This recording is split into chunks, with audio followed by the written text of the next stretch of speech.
پوست تخم کاکیسو، یک دسته تربیزه، 4 پستون. زهرمانمون چته؟ دکتر اومده.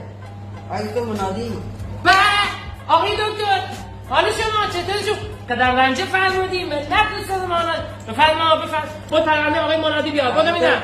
آبادی دست شما درد کنه بود دیگه بودو میدم بودو تعجب میکنه آقای دکتر میگه چی شد تو که شما که روزهای اول اینطوری نبودی؟ از موقعی که رفتی سرکان این بلیگو سرتون بوده می چه میخوری؟ چی کار میکنن؟ چه به تو میدن؟ دو حال خارج نیست یا اینکه داروات به موقع نمیخوری عزیز من بهت گفته بودم تربیزه بخور دل ناشتا بخور تا این شکمت روون بشه. ایمان غذای زیادی خوردن غذای مفت خوردن عزیز من و روزی 3 وعده دنب کلبوک سیانو داره ولی دوزش کم میکنم ولی قبلی 4 پسون خوری الان 2 تا پسون بیشتر نخور. زشتن ولی ما زشتن.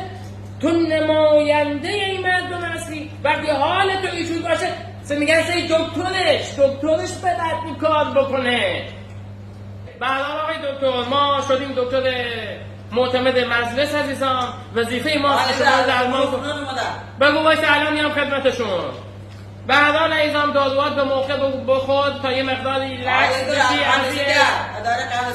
بگو دکتر 1 کیلو قند یاده بدسی آقای دکتر قندش ای داره میفته موقع کشمش خوردن بدبخت. کشمش هم عزیزم سعی کن کم بخوری اگر میتونی جلوی کم قسم مرگشت هم بگیر کمتر غذا بخور 2 دقیقه زندانی بیشی باره گام شو مدشونت ببره میگه نمیدیم آقای دکتر ای داره مدرسه رو بعد آقای دکتر یه مقدار کم بخور.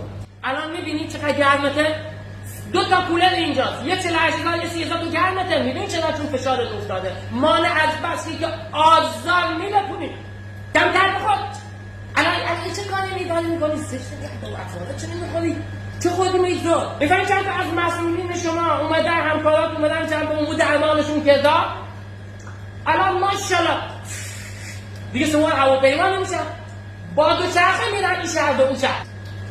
عزیز من به هر حال من الان داروها می‌نویسم عوض میکنن داروها داخل سیستمم ثبت میکنم.